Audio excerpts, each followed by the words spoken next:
सत श्री अकाल। चढ़ती कला टाइम टीवी न्यूज़ देख रहे हैं देश विदेश के दर्शकों का स्वागत है। प्रोग्राम पंजाब हरियाणा गैल गैल विच रोजाना की तरह मेरे नाल सतीश कुमार सीकरी। सब तो पहला स्वागत करते हैं, फिर बढ़ते हैं अगलियां खबरों वाल। सतीश जी राम राम। राम राम नीलकमल जी, और सुनाओ की हाल चाल? मैं ठीक ठाक हूँ जी। और मैंने ऐसा लगा कि मौसम भी बढ़िया है और प्री मानसून जो है वह हरियाणा में अलर्ट होगी, उसकी शुरुआत होगी। क्योंकि आज नीलकमल जी बात करें कुरुक्षेत्र करनाल हरियाणा के जो ये हिस्से हैं, यहाँ पे पानीपत आसपास में बहुत जमकर जो है सुबह से बरसात हुई। चरखी दादरी पानीपत गुरुग्राम बारिश दबकर बारिश हुई। और आज जो है दिन भर का अलर्ट है, बादल छाए रहेंगे और जो है बरसात होएगी। मौसम विभाग ने पूरे राज्य में बारिश का जो अलर्ट है वो जारी कर रखा। मध्यम गति की जो है वो हवाएं चलेंगी और लगभग जो है सोमवार को 10 जिलों में जो बारिश थी वह हुई थी। इन लोगों ने अब इसमें जो है गर्मी से राहत मिली। और बात करें कि किसानों ने बड़ी राहत मिली, लेकिन नु क्या करें भाई, एक टाइम में जितना आदमी खा सकता है उतना ही हजम हुआ है, ज्यादा खाया हजम नहीं होता। तो कहने का मतलब मेरा ये था कि 10 दिन का खाना में एक दिन में नहीं खा सकते। बरसात इतनी तेज आई कि किसानों ने जो वो पानी था वो अपने खेतों से बाहर काटना पड़ गया। अगर वो पानी बाहर नहीं काटेंगे तो उनकी फसलें जो है मर जाएंगी, बर्बाद हो जाएंगी। करनाल की मैं बात करूं तो फोन पे कई साथियों से बात हुई कि वो अपने खेतों में हैं और खेत में जो है उन्होंने निकासी करने लग रहे पानी की, ताकि जो ताजी लगी हुई जीरी है, धान की फसल है, उसका पौधा है, वो खराब ना हो। क्योंकि अगर वो डूब गया पानी में तो वो खराब हो जाएगी और वो गल जाएगी। बरसात जो है खूब तसल्ली से बरसी, जम कर जो है बादल हरियाणा पे मेहरबान हो रहे। और ये प्री मानसून की बरसात थी। बिल्कुल प्री मानसून की बरसात है। हालांकि पंजाब ਦੇ ਵਿੱਚ ਵੀ ਬਹੁਤ ਸਾਰੀਆਂ ਥਾਵਾਂ ਦੇ ਉੱਤੇ ਬਰਸਾਤ ਹੋਈ ਹੈ, ਪਰ ਇੰਤਜ਼ਾਰ ਕੀਤਾ ਜਾ ਰਿਹਾ ਮੌਨਸੂਨ ਦੇ ਐਕਟਿਵ ਪੂਰੇ ਤਰੀਕੇ ਦੇ ਨਾਲ ਹੋਣ ਦਾ। ਹਾਲਾਂਕਿ ਪਠਾਨਕੋਟ ਦੇ ਵਿੱਚ ਜ਼ਰੂਰ ਕਿਹਾ ਜਾ ਰਿਹਾ ਕਿ ਜਿਹੜਾ ਮੌਨਸੂਨ ਉਧਰ ਨੂੰ ਜਾ ਰਿਹਾ ਸੀਗਾ ਉਧਰ ਜ਼ਿਲ੍ਹਿਆਂ 'ਚ, ਉਹ ਪਠਾਨਕੋਟ 'ਚ ਸਟਕ ਹੋ ਗਿਆ, ਉੱਥੇ ਰੁਕ ਗਿਆ, ਕੋਈ ਹਲਚਲ नहीं हो रही, पर अगे जरूर बढ़ेगा। जी हाँ, सोमवार को इस बारिश ने जो हरियाणा की मंत्री है श्रुति चौधरी और भाजपा की राज्यसभा सांसद है किरण चौधरी, उनकी कोठी में भी पानी घुस गया। यह बात चर्चे में है। इसका मतलब यह है कि बरसात तो ज्यादा ही हुई थी। दूसरा न्यूज भी कह सका भी अगर घरों में पानी घुसने लग रहा है या तो बरसात ज्यादा है या फिर कड़ी ना कड़ी पानी निकासी के जो इंतजाम है वह ਫਿੱਕੇ ਪੜ ਗਏ। ਬਿਲਕੁਲ ਦੋਨਾਂ ਚੀਜ਼ਾਂ ਹੈਗੀਆਂ ਸਤੀਸ਼ ਜੀ। ਇਹ ਕਹਿੰਦੇ ਨਾ ਕਿ ਪਹਿਲੀ ਬਰਸਾਤ ਦੇ ਵਿੱਚ ਹੀ ਜਿਹੜੀ ਹੈਗੀ ਪੋਲ ਖੁੱਲ ਜਾਂਦੀ ਹੈ, ਪੋਲ ਖੁੱਲ ਜਾਂਦੀ ਹੈ। ਉਹੀ ਹੈ ਜੇ ਪਾਣੀ ਮਤਲਬ ਕਿ ਹਾਲੇ ਪ੍ਰੀ ਮੌਨਸੂਨ ਚ ਹੀ ਇਸ ਤਰ੍ਹਾਂ ਦਾ ਹਾਲ ਹੈ, ਤੇ ਜਦੋਂ ਮੌਨਸੂਨ ਚੰਗੇ ਤਰੀਕੇ ਨਾਲ ਐਕਟਿਵ ਹੋਵੇਗਾ, ਜਦੋਂ ਬਰਸਾਤਾਂ ਆਉਣਗੀਆਂ ਉਸ ਵੇਲੇ ਕੀ ਹਾਲ ਹੋਵੇਗਾ। ਇਹ ਜਿਹੜੇ ਜਾਣਕਾਰੀ ਸਾਂਝੀ ਕੀਤੀ ਇਹਦੇ ਨਾਲ भी ਜਿਹੜਾ ਹੈਗਾ ਇਹਦੇ ਤੇ ਵੀ ਸਵਾਲ ਜਿਹੜੇ ਨੇ ਕੁਝ ਖੜੇ ਹੁੰਦੇ ਨੇ। कुछ सुझाव भी हैं। बरसात आने वाले टाइम में बरसात को देखते हुए मौसम विभाग के सुधार हैं, भाई आपके साथ साझा जरूर करेंगे उन सुझाव ने भी। जो कटी हुई फसल है उसको खुले में ना छोड़े, क्योंकि बरसात ज्यादा की संभावना है। जल भराव वाले इलाकों में जाने से बचें और कमजोर ढांचों के पास ना खड़े हैं। कई बार ऐसा हुआ कोई मकान गिर गया, कोई पुराना मकान है, कोई पेड़ ऐसा है जिसकी जड़ें कमजोर है, उसके पास ना खड़े हैं। इस तरह की हिदायत जो है वो मौसम विभाग ने जारी करी। और फसलों को खेतों में अतिरिक्त पानी की निकासी, जिसकी अभी हम बात कर रहे थे, उस पानी की को निकासी करें, उसको बाहर निकाल दें। और बारिश के दौरान जो है अपने वाहन को सावधानी से चलाएं, क्योंकि कई बार ऐसे ऐसे वीडियो आ जाए भाई मोटरसाइकिल सीधा गई गड्ढे में। कई बार सीवरेज पर ढक्कन नहीं होता, क्योंकि रात में जो है चोर भी हैं, सारी तरह से खेलना पड़ा। चोर ढक्कन उठाकर ले जाए, चोरी हो जाए। हम यूं नहीं कहते भाई यहाँ प्रशासन की कमी है, अभी चोर भी ढक्कन चोरी कर ले जाए और उसमें आप ऐसी कोई परेशानी ना हो। पेड़ों की हमने बात कर दी भी, पेड़ों के पास ना खड़े हैं, जलाशयों के पास न जाएं और कमजोर बिल्डिंगों की शरण से दूर रहें, उनकी शरण में मत जाएं। इस तरह की जो है कुछ हिदायतें भी हैं मौसम विभाग की तरफ से, क्योंकि इसका मतलब है बरसात तेज है। बरसात में इन चीजों का पालन करके आप जो है किसी भी आपत्ति से, किसी संकट से बचने में ये आपके फायदेमंद चीजें साबित होंगी। बिल्कुल चीज़ां ਜਿਹੜੀਆਂ ਫਾਇਦੇਮੰਦ ਹੋ ਸਕਦੀਆਂ ਨੇ। ਬਰਸਾਤ ਦੇ ਮੌਸਮ ਦੀ ਗੱਲ ਰਹੀ ਤਾਂ ਗੱਲ ਆਪਾਂ ਇਸ ਚੀਜ਼ ਇਹ ਕਰੀਏ ਤਾਂ ਸਤੀਸ਼ ਜੀ ਗੱਲ ਦੁਨੀਆ ਦੀ ਕਰਨੀ ਕੋਈ ਬਣਦੀ ਹੈ, ਕਿਉਂਕਿ ਦੁਨੀਆ ਦੇ ਵਿੱਚ ਅੱਜ ਜਿਹੜੇ ਮੁਲਕ ਨੇ ਉਹ ਆਪਸ ਦੇ ਵਿੱਚ ਉਲਝੇ ਹੋਏ ਨੇ। ਖਾਸ ਕਰ ਮੈਂ ਗੱਲ ਕਰ ਰਿਹਾ ਈਰਾਨ ਦੀ ਤੇ ਇਜ਼ਰਾਈਲ ਦੀ। ਇਹਨਾਂ ਦੋਨਾਂ ਵਿਚਾਲੇ ਜਿਹੜੇ ਪਿਛਲੇ ਦਿਨਾਂ ਤੋਂ ਕਾਫੀ ਸਮੇਂ ਤੋਂ ਜਿਹੜੀਆਂ ਲੜਾਈਆਂ ਚੱਲ ਰਹੀਆਂ ਸੀਗੀਆਂ ਆਪਸ ਦੇ ਵਿੱਚ, ਜਿਹੜੇ ਨੇ ਇੱਕ ਦੂਸਰੇ ਉੱਤੇ ਹਮਲੇ ਕੀਤੇ ਜਾ ਰਹੇ ਸੀ। हाँ, लग रहा है बिल्कुल धड़ाधड़ दिवाली सी हो रही है। बिल्कुल दिवाली सी हो रही है और ਉਹਦੇ ਵਿੱਚ ਚਾਲੇ ਅਮਰੀਕਾ ਨੇ ਵੀ ਉਹਦੇ ਤੇ ਜਿਹੜਾ ਹੈਗਾ ਈਰਾਨ ਦੇ ਉੱਤੇ ਹਮਲਾ ਕੀਤਾ, ਉਹਦੇ ਪਰਮਾਣੂ ਬੇਸਾਂ ਦੇ ਉੱਤੇ। ਹਾਲਾਂਕਿ ਈਰਾਨ ਨੇ ਕਿਹਾ ਕਿ ਇਹ ਜਿਹੜਾ ਹੈਗਾ ਸਾਡੇ ਪਰਮਾਣੂ ਪ੍ਰੋਗਰਾਮ ਨੂੰ ਕੋਈ ਨੁਕਸਾਨ ਨਹੀਂ ਪੁੱਜਿਆ। ਹਾਲਾਂਕਿ ਹੁਣ ਜਿੱਥੋਂ ਤੱਕ ਗੱਲ ਆ ਰਹੀ ਹੈ ਕਿ ਜਿਸ ਤਰੀਕੇ ਦੇ ਨਾਲ ਅਮਰੀਕੀ ਪ੍ਰਧਾਨ ਰਾਸ਼ਟਰਪਤੀ ਨੇ ਟਵੀਟ ਕੀਤਾ ਹੈ ਕਿ ਹੁਣ ਜਿਹੜਾ ਹੈਗਾ ਉਹ ਸੀਜ਼ ਫਾਇਰ ਹੋ ਗਿਆ ਤਾਂ ਲਾਗੂ ਹੋ ਜਾਵੇਗਾ। ਹਾਲਾਂਕਿ ਇਜ਼ਰਾਈਲ ਨੇ ਜ਼ਰੂਰ ਜੰਗਬੰਦੀ ਦਾ ਐਲਾਨ ਕਰ ਦਿੱਤਾ, ਪਰ ਈਰਾਨ ਨੇ ਜਿਹੜੇ ਖਾਮਨੇਈ ਨੇ ਉਹਨਾਂ ਨੇ ਟਵੀਟ ਕੀਤਾ ਸੀਗਾ ਕਿ ਜਿਹੜੇ ਲੋਕ ਈਰਾਨ ਦਾ ਇਤਿਹਾਸ ਜਾਣਦੇ ਨੇ ਕਿ ਜਿਹੜੇ ਈਰਾਨੀਅਨ ਨੇ ਉਹ ਝੁਕਣ ਵਾਲੇ ਨਹੀਂ ਹੈਗੇ। ਤਾਂ ਇਸ ਸਭ ਦੇ ਵਿਚਾਲੇ ਜਿਹੜਾ ਹੈਗਾ ਇਹ ਗੱਲਾਂ ਸਾਹਮਣੇ ਆ ਰਹੀਆਂ ਕਿ ਇਜ਼ਰਾਈਲ ਤਾਂ ਕਹਿ ਰਿਹਾ ਕਿ ਜੰਗਬੰਦੀ ਜਿਹੜੀ ਹੈ ਅਸੀਂ ਕਰ ਦਿੰਦੇ ਹਾਂ, ਕਿ ਜੇਕਰ ਇਸ ਦਾ ਈਰਾਨ ਸੀਜ਼ ਫਾਇਰ ਦਾ ਉਲੰਘਣ ਕਰਦਾ ਤਾਂ ਇਹਦੇ ਨਤੀਜੇ ਜਿਹੜੇ ਨੇ ਉਹ ਮਾੜੇ ਹੋਣਗੇ। ਹਾਲਾਂਕਿ ਈਰਾਨ ਦੇ ਵੱਲੋਂ ਜਿਹੜੀ ਹੈਗੀ ਹੈ ਹਾਲੇ ਤੱਕ ਜਿਹੜੀ ਹੈਗੀ ਉਹ ਕੋਈ ਗੱਲ ਜੰਗਬੰਦੀ ਦੇ ਉੱਤੇ ਉਹ ਨਹੀਂ ਆਈ ਕਿ ਉਹ ਕਰ ਰਿਹਾ ਜਾਂ ਨਹੀਂ ਕਰ ਰਿਹਾ, ਪਰ ਸਾਫ਼ ਸੰਕੇਤ ਇਹ ਨੇ ਕਿ ਇੰਤਜ਼ਾਰ ਇਸ ਚੀਜ਼ ਦਾ ਕੀਤਾ ਜਾ ਰਿਹਾ ਕਿ ਜੰਗਬੰਦੀ ਹੋਵੇਗੀ ਜਾਂ ਫਿਰ ਇਹ ਲੜਾਈ ਅੱਗੇ ਵਧੇਗੀ। ਦੂਜੇ ਪਾਸੇ ਸਥਿਤੀ ਇਹ ਮਿਡਲ ਈਸਟ ਦੇ ਵਿੱਚ ਇਸ ਸਥਿਤੀ ਦੀ ਤਣਾਅ ਨੂੰ ਦੇਖਦੇ ਹੋਏ ਬਹੁਤ ਸਾਰੀਆਂ ਕੰਪਨੀਆਂ ਜਿਹੜੀਆਂ ਨੇ ਉਹਨਾਂ ਨੇ ਆਪਣੀਆਂ ਉਡਾਨਾਂ ਜਿਹੜੀਆਂ ਨੇ ਉਹ ਰੱਦ ਕਰ ਦਿੱਤੀਆਂ ਨੇ। ਰੱਦ ਇਸ ਕਰਕੇ ਕਰ ਦਿੱਤੀਆਂ ਕਿ ਉੱਥੇ ਜਿਹੜਾ ਹੈਗਾ ਇਸ ਵੇਲੇ ਤਣਾਅ ਦਾ ਮਾਹੌਲ ਹੈਗਾ, ਬਹੁਤ ਸਾਰੇ ਜਿਹੜੇ 에ਅਰਬੇਸ ਬੰਦ ਨੇ, ਇਸ ਕਰਕੇ ਜਿਹੜੀਆਂ ਨੇ ਉਹ ਉਡਾਨਾਂ ਰੱਦ ਕਰਨ ਦਾ ਫੈਸਲਾ ਲਿਆ ਗਿਆ। ਅੰਮ੍ਰਿਤਸਰ ਤੋਂ ਵੀ ਜਿਹੜੀ ਹੈਗੀ ਸਪਾਈਸ ਜੈਟ ਦੀ ਅੱਜ ਸਵੇਰੇ 9:15 ਵਜੇ ਉਡਾਨ ਉੱਡਣੀ ਸੀਗੀ ਦੁਬਈ ਦੇ ਲਈ, ਉਸ ਨੂੰ ਵੀ ਜਿਹੜਾ ਹੈਗਾ ਉਹ ਰੱਦ ਕਰ ਦਿੱਤਾ ਗਿਆ।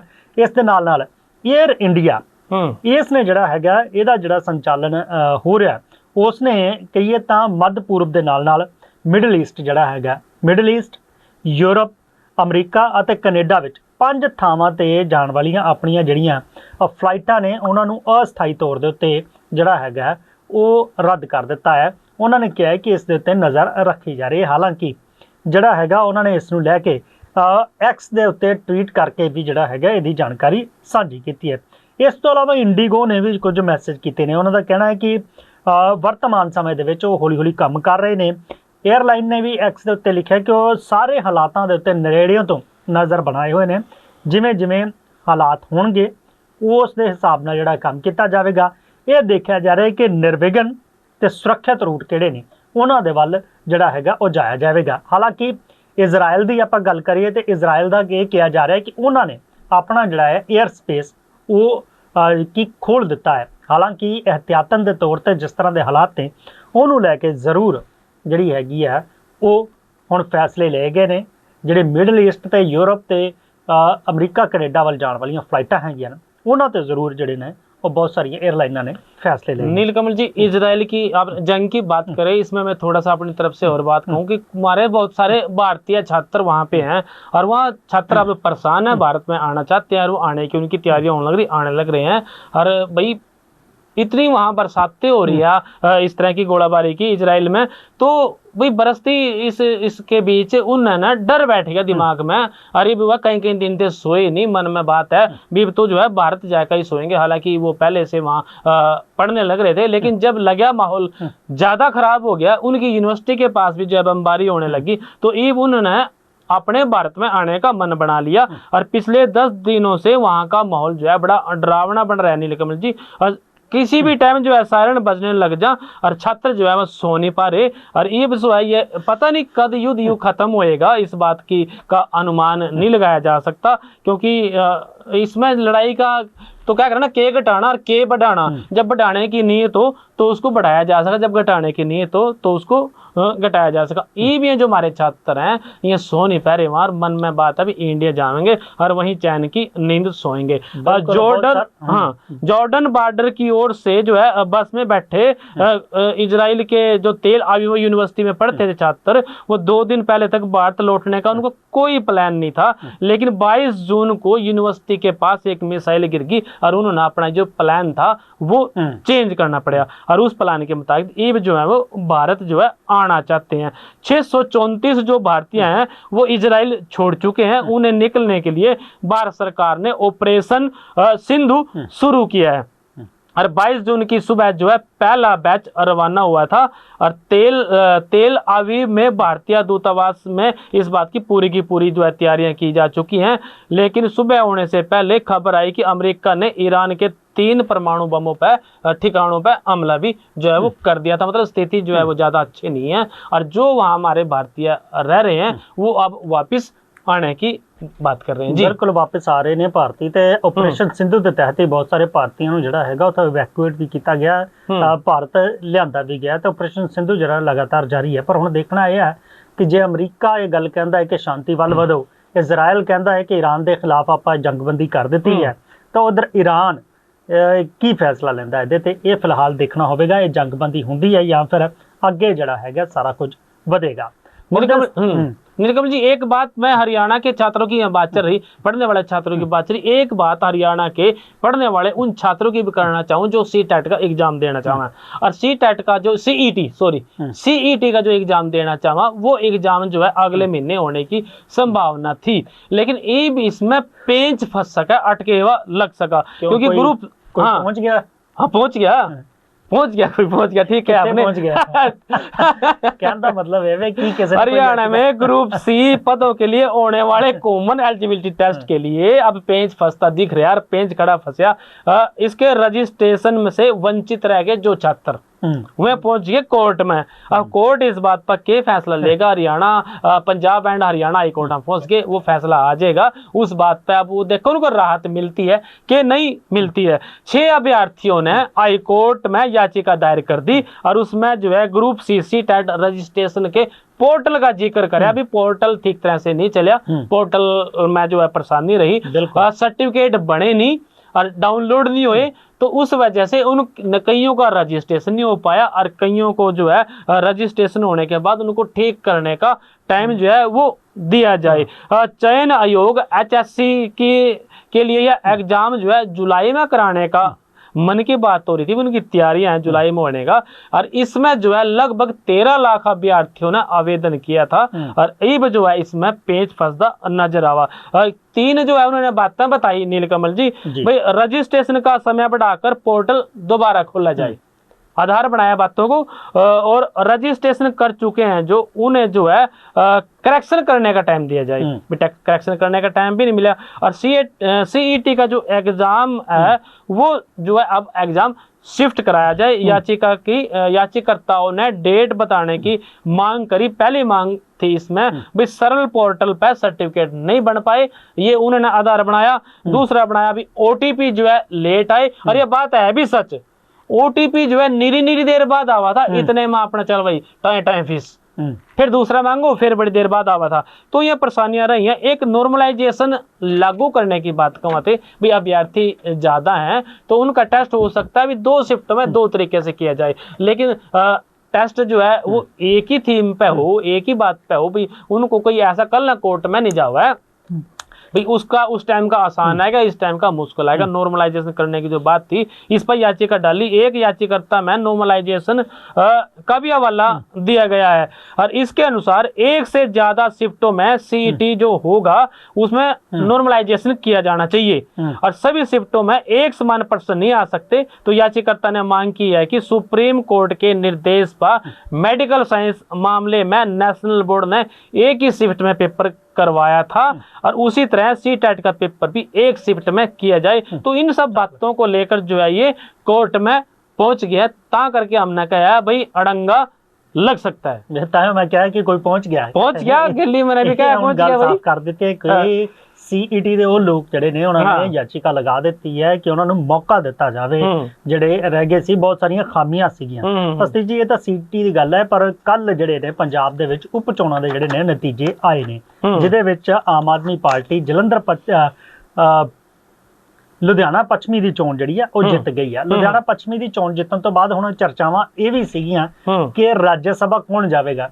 ਜਿਹੜੇ ਕਿਆਸ ਵਿਰੋਧੀ ਲਾ ਰਹੇ ਸੀ ਨਾ, ਤੇ ਜਿਹੜਾ ਹੈ ਅਰਵਿੰਦ ਕੇਜਰੀਵਾਲ ਹੋਰਾਂ ਨੂੰ ਰਾਜ ਸਭਾ ਭੇਜਣ ਦੀ ਤਿਆਰੀ ਕੀਤੀ ਜਾਵੇਗੀ, ਪਰ ਕੱਲ ਪ੍ਰੈਸ ਕਾਨਫਰੰਸ ਦੇ ਵਿੱਚ ਉਹਨਾਂ ਨੇ ਇਹ ਗੱਲ ਸਾਫ਼ ਕਰ ਦਿੱਤੀ ਹੈ ਕਿ ਰਾਜ ਸਭਾ ਉਹ ਨਹੀਂ ਜਾਣਗੇ। ਇਹਦਾ ਫੈਸਲਾ ਜਿਹੜਾ ਹੈ ਉਹ ਕਮੇਟੀ ਕਰੇਗੀ। ਤਾਂ ਫਿਰ ਹੁਣ ਜਿਹੜਾ ਹੈਗਾ ਉਹਦੇ ਉੱਤੇ ਇਹ ਵੀ ਦੇਖਿਆ ਜਿਹੜੀ ਹੈਗੀ ਹੈ ਚਰਚਾ ਹੁਣ ਛਿੜ ਗਈ ਹੈ ਕਿ ਆਖਰ ਕਿਸ ਨੂੰ ਜਿਹੜਾ ਹੈਗਾ ਉਹ ਰਾਜ ਸਭਾ ਭੇਜਿਆ ਜਾਵੇਗਾ। ਅਰਵਿੰਦ ਕੇਜਰੀਵਾਲ और आप अपने ना देवा और अंधा भी के जी कोई हाथ पसार कर नहीं लेवा, तो भाई सिरणी बंडनी है और अपने को ही मिलनी है जी। ਹੁਣ ਗੱਲ ਇਹ ਹੈ ਸਤੀਸ਼ ਜੀ ਕਿ ਜਿਹੜੀ ਸਿਰਣੀ ਦੀ ਤੁਸੀਂ ਗੱਲ ਕੀਤੀ ਹੈ, ਇਹ ਜਿਹੜੇ ਦਿੱਲੀ ਤੋਂ ਨੇਤਾ ਇੱਥੇ ਹੈਗੇ ਨੇ ਉਹਨਾਂ ਚੋਂ ਕਿਸੇ ਨੂੰ ਭੇਜਿਆ ਜਾਵੇਗਾ ਜਾਂ ਫਿਰ ਉਹੀ ਗੱਲ ਹੈਗੀ ਹੈ ਕਿ ਕਿਸੇ ਵੱਡੇ ਇੰਡਸਟਰੀਅਲਿਸਟ ਨੂੰ ਚੁਣਿਆ ਜਾਵੇਗਾ ਰਾਜ ਸਭਾ ਭੇਜਣ ਦੇ ਲਈ। ਤਾਂ ਬਹੁਤ ਸਾਰੀਆਂ ਚਰਚਾਵਾਂ ਨੇ। ਹੁਣ ਇਹ ਵੀ ਗੱਲ ਹੈਗੀ ਹੈ ਕਿ ਇਸ ਦੀ ਬਜਾਏ ਅਰਵਿੰਦ ਕੇਜਰੀਵਾਲ ਜਾਂ ਕਿਸੇ ਨੇਤਾ ਦੀ ਬਜਾਏ ਕਿਸੇ ਵੱਡੇ ਇੰਡਸਟਰੀਅਲਿਸਟ ਦੀ ਚੋਣ ਜਿਹੜੀ ਹੈ ਉਹ ਕੀਤੀ ਜਾ ਸਕਦੀ ਹੈ ਰਾਜ ਸਭਾ ਭੇਜਣ ਦੇ ਲਈ। ਆਉਣ ਵਾਲੇ ਦਿਨਾਂ 'ਚ ਕੀ ਕੁਝ ਹੁੰਦਾ ਹੈ, ਕਿਸ ਨੂੰ ਰਾਜ ਸਭਾ ਭੇਜਣ ਦੀ ਤਿਆਰੀ ਕੀਤੀ ਜਾਂਦੀ ਹੈ। अगर इस तरह कर दिया होगा, आम आदमी पार्टी ने अगर ऐसा कर दिया तो विरोधियों की सोच तय पर जाएगा, सिक्सर मारेगी। क्योंकि उनकी सोच थी भाई केजरीवाल ने भेजेंगे, यही सोच थी, सारे यही सोचने लग रहे थे। लेकिन अगर किसी इंडस्ट्रियल को आगे भेज गया तो 2 कदम ਅੱਗੇ ਵੜ ਕੇ ਬਾਤ ਕਰ ਰਹੀ ਹੈ ਆਮ ਆਦਮੀ। ਬਿਲਕੁਲ ਜੀ ਚਰਚਾਵਾਂ ਜਿਹੜੀਆਂ ਨੇ ਉਹ ਬਹੁਤ ਸਾਰੀਆਂ ਹੋ ਜਾਂਦੀਆਂ ਨੇ ਇਸ ਤਰ੍ਹਾਂ ਦੀਆਂ। ਅੰਦਰ ਦੀਆਂ ਜਿਹੜੀਆਂ ਚੀਜ਼ਾਂ ਨੇ ਉਹ ਨਿਕਲ ਕੇ ਇਸੇ ਕਰਕੇ ਸਾਹਮਣੇ ਆਉਂਦੇ ਕਿ ਕੋਈ ਇੰਡਸਟਰੀਅਲਿਸਟ ਜਾਵੇਗਾ। ਹੁਣ ਵੱਡੀ ਗੱਲ ਇਹ ਹੈ ਕਿ ਆਉਣ ਵਾਲੇ ਸਮੇਂ ਦੇ ਵਿੱਚ ਹੁਣ ਤਾਂ ਜਿਹੜੇ ਸੰਜੀਵ ਅਰੋੜਾ ਨੇ ਉਹ ਵਿਧਾਇਕ ਬਣ ਗਏ ਨੇ, ਰਾਜ ਸਭਾ ਤੋਂ ਅਸਤੀਫਾ ਦੇਣਗੇ। ਹੁਣ ਜਿਹੜੀ ਹੈਗੀ ਅਗਲੀ ਜ਼ਿੰਮੇਵਾਰੀ ਉਹਨਾਂ ਨੂੰ ਕੈਬਨਿਟ ਦੀ ਵੀ ਮਿਲੇਗੀ, ਮਿਲ ਸਕਦੀ ਹੈ। ਵਾਅਦਾ ਕਰ ਰੱਖਿਆ ਤਾਂ, ਬਿਲਕੁਲ ਵਾਅਦਾ ਕਰ ਰੱਖਿਆ ਸੀ ਉਹਨਾਂ ਨੂੰ ਕਿ ਜਿਹੜਾ ਹੈਗਾ ਇੱਥੋਂ ਜਿਹੜਾ ਹੈਗਾ, ਕਿਉਂਕਿ ਜਦੋਂ ਇਲੈਕਸ਼ਨ ਹੋਏ ਸੀਗੇ, ਜਦੋਂ ਹਾਲੇ ਅਨਾਉਂਸ ਵੀ ਨਹੀਂ ਸੀ ਹੋਏ, ਸੰਜੀਵ ਅਰੋੜਾ ਨੂੰ ਉਮੀਦਵਾਰ ਬਣਾ ਦਿੱਤਾ ਗਿਆ ਸੀਗਾ। ਵਾਅਦਾ ਇਹ ਵੀ ਕੀਤਾ ਗਿਆ ਸੀ ਕਿ ਇੰਡਸਟਰੀ ਦੀਆਂ ਜਿਹੜੀਆਂ ਨੇ ਫਰੈਂਡਲੀ ਪਾਲਿਸੀਆਂ ਲਿਆਂਦੀਆਂ ਜਾਣਗੀਆਂ, ਉਹ ਕੀਤੀਆਂ ਵੀ ਗਈਆਂ। ਇਸ ਦੇ ਨਾਲ ਨਾਲ ਬਹੁਤ ਸਾਰੇ ਰਿਫਾਰਮ ਜਿਹੜੇ ਨੇ ਉਹ ਲਿਆਂਦੇ ਗਏ। ਬਹੁਤ ਸਾਰਾ ਇੰਡਸਟਰੀ ਦੇ ਲਈ ਕੰਮ ਜਿਹੜਾ ਆ ਉਹ ਨਿਯਮਾਂ ਦੇ ਵਿੱਚ ਆਸਾਨੀ ਸਰਕਾਰ ਦੇ ਵੱਲੋਂ ਕੀਤੀ ਗਈ।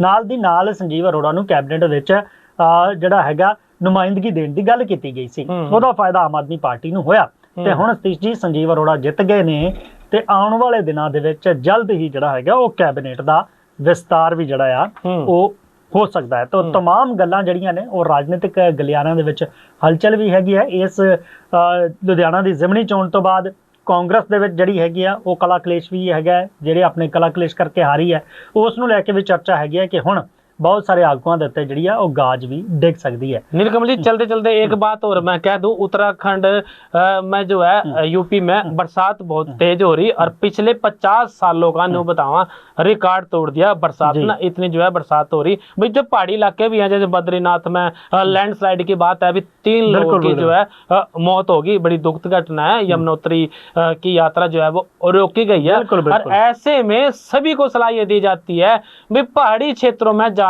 से बचना चाहिए, क्योंकि पता नहीं चलता भाई कब जो है लैंड स्लाइड हो जाए और कब हम आफत में फंस जाए। हम सुरक्षित रहे, हो सकता है हमारे आगे वाला रास्ता बंद हो जाए, पीछे वाला रास्ता बंद हो जाए। तो आजकल के मौसम में हमें अपने जिस तरह के मौसम विभाग की भी हिदायत देती है अपने घरों में रहना चाहिए और ज्यादा जो है बाहर पहाड़ी क्षेत्र में जाने से बचना चाहिए। कच्ची मिट्टी है नीलकमल जी, कभी भी जो है वो हो सकती है स्लाइड जी। बिल्कुल लैंडस्लाइड बहुत हो रही है। वैष्णो देवी के रस्ते दे विच भी जिहड़ी है वो लैंडस्लाइड हुई है, तो बहुत सारी थावां दे उत्ते जिहड़ी इस वारी लैंडस्लाइड हो रही है। तो पहाड़ी इलाकों के विच जाण तो थोड़ा जिहा जिहड़ा हैगा वो परहेज़ ਜ਼ਰੂਰ ਕਰਨਾ ਚਾਹੀਦਾ ਇਹਨਾਂ ਬਰਸਾਤ ਦੇ ਮੌਸਮਾਂ ਦੇ ਵਿੱਚ, ਕਿਉਂਕਿ ਬੀਤੇ ਸਮੇਂ ਦੇ ਵਿੱਚ ਆਪਾਂ ਕੇਦਾਰਨਾਥ ਵਰਗੀ ਜਿਹੜੀ ਹੈਗੀ ਹੈ ਜਦੋਂ ਉਹ ਤਰਾਸਦੀ ਹੋਈ ਸੀ ਉਹ ਵੀ ਆਪਾਂ ਵੇਖੀ ਹੈ। ਇਸ ਤੋਂ ਬਾਅਦ ਦੇ ਵਿੱਚ ਜਿਹੜੇ ਬਰਸਾਤੀ ਮੌਸਮ ਦੇ ਦੌਰਾਨ ਜਿਹੜੇ ਹਾਦਸੇ ਹੁੰਦੇ ਨੇ, ਲੈਂਡਸਲਾਈਡ ਹੁੰਦੀ ਆ, ਉਹਦੇ ਕਰਕੇ ਜਿਹੜੇ ਲੋਕ ਆਪਣੇ ਨੂੰ ਖੋ ਦਿੰਦੇ ਉਹ ਵੀ ਆਪਾਂ ਮੰਜ਼ਰ ਵੇਖੇ ਨੇ। ਪਰ ਇਸ ਸਭ ਦੇ ਵਿਚਾਲੇ ਜਿਹੜਾ ਹੈਗਾ ਮੌਸਮ ਨੂੰ ਜ਼ਰੂਰ ਧਿਆਨ 'ਚ ਰੱਖਿਆ ਜਾਏ। ਫਿਲਹਾਲ ਪ੍ਰੋਗਰਾਮ ਜਿਹੜਾ ਆ ਉਹ ਇੱਥੇ ਹੀ ਖਤਮ ਕਰਨ ਦਾ ਵੇਲਾ ਹੋ ਚੱਲਿਆ। ਮੈਨੂੰ ਅਤੇ ਸਤੀਸ਼ ਕੁਮਾਰ ਸੀਕਰੀ ਨੂੰ ਦਿਓ ਇਜਾਜ਼ਤ, ਫਿਰ ਮਿਲਾਂਗੇ। ਤਦ ਤੱਕ ਲਈ ਤੁਸੀਂ ਬਣੇ ਰਹੋ ਚੜ੍ਹਦੀ ਕਲਾ ਟਾਈਮ ਟੀਵੀ ਦੇ ਨਾਲ। ਧੰਨਵਾਦ। ਰਾਮ ਰਾਮ।